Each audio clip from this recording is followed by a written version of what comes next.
नमस्कार, अब वक्त हो गया है वीकेबी टॉप 10 का। तो आइए देखते हैं देश और दुनिया की टॉप 10 खबरें।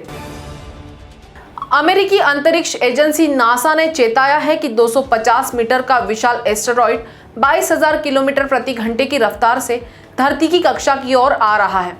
ये एस्टेरॉयड 1 जुलाई को धरती की कक्षा के बेहद पास से गुजरेगा।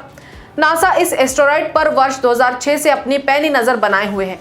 ये लंदन आई से 2 गुने और दुबई के बुर्ज खलीफा इमारत के आकार का है। ये 110 मीटर से लेकर 250 मीटर तक चौड़ा हो सकता है। सांस लेने में तकलीफ के कारण दिलीप कुमार को फिर हिंदुजा अस्पताल में भर्ती किया गया है। वह आईसीयू में है। उनकी हालत स्थिर बताई जा रही है। जून महीने में ये दूसरी बार है जब उन्हें भर्ती किया गया है। 10 दिन पहले ही उन्हें डिस्चार्ज किया गया था। 98 वर्षीय दिलीप कुमार को एक नॉन कोविड-19 आईसीयू वार्ड में भर्ती किया गया है।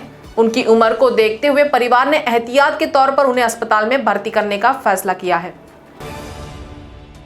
लखनऊ में कोविडशील्ड की वैक्सीन लगवाने के बावजूद एंटीबॉडी न बनने पर सीरम इंस्टीट्यूट के सीईओ अदार पूनावाला के खिलाफ कोर्ट में अर्जी दाखिल की गई है।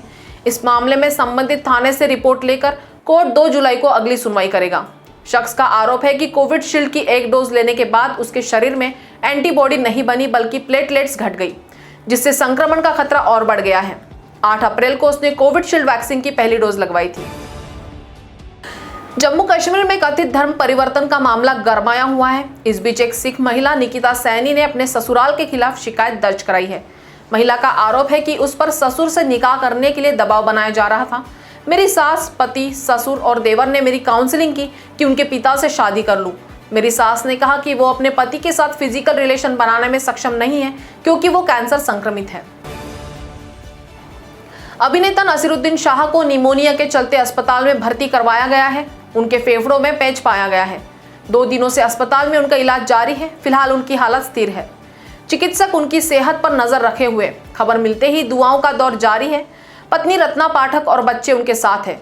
बीते साल नसीरुद्दीन शाह के बीमार होने की अफवाह उड़ी थी तो उनके बेटे विवान ने अफवाहों को खारिज किया था। कोरोना संकट के चलते अंतरराष्ट्रीय उड़ानों को सरकार ने 31 जुलाई तक के लिए बढ़ा दिया है।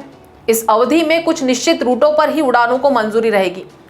ये अनुमति केस टू केस बेसिस पर दी जाएगी। इसके अलावा कार्गो ऑपरेशंस और डीजीसीए की ओर से विशेष तौर पर मंजूरी प्राप्त उड़ानों के संचालन की अनुमति होगी। कोरोना संकट के कारण भारत ने 23 मार्च 2020 से इंटरनेशनल फ्लाइट्स पर रोक लगा दी थी। मई 2020 से वंदे भारत मिशन के तहत उड़ानें शुरू है।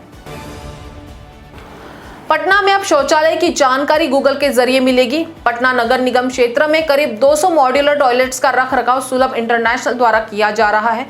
गूगल टॉयलेट्स लोकेटर ऐप के माध्यम से भी नजदीकी शौचालय की जानकारी प्राप्त की जा सकती है। नगर निगम स्वच्छ पटना की ओर कदम बढ़ा रहा है। हाल ही में स्थायी समिति की 50वीं साधारण बैठक में कई महत्वपूर्ण फैसलों पर मुहर लगी। गंदगी फैलाने वालों पर जुर्माना का प्रावधान किया गया है। दिल्ली शाही जामा मस्जिद के इमाम अहमद बुखारी ने भी कोरोना वैक्सीन की पहली डोज ली। बुखारी ने रूसी वैक्सीन स्पुतनिक वी लगवाई। इस दौरान उनके साथ उनके बेटे नायब इमाम शाबान बुखारी ने भी इसी वैक्सीन की पहली डोज लेकर कोरोना महामारी को खत्म करने की दिशा में पहल की। वैक्सीन की पहली डोज लेने के बाद बुखारी ने देशवासियों से अपील की कि वे सभी वैक्सीन लगवाने के लिए आगे आए और इस महामारी को खत्म करने में अपना योगदान दें।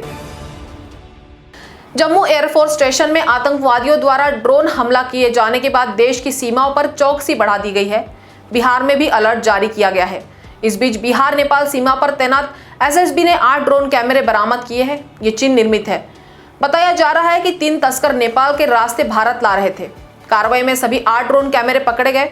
जांच के बाद पुलिस ने तीनों तस्करों को जेल भेज दिया है।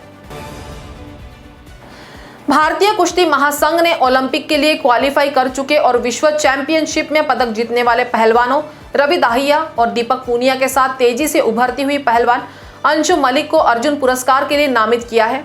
दीपक ने नूर सुल्तान में 2019 विश्व चैंपियनशिप में रजत पदक जीता था, जबकि रवि ने कांस्य पदक के साथ टोक्यो ओलंपिक के लिए क्वालिफाई किया था। दाहिया टोक्यो खेलों की 57 किलोग्राम स्पर्धा में पदक के मजबूत दावेदार के रूप में उभरे हैं। तो टॉप 10 के खबरों के सफर में आज इतना ही। आपसे फिर मुलाकात होगी। तब तक बने रहिए वीकेबी न्यूज के साथ। नमस्कार।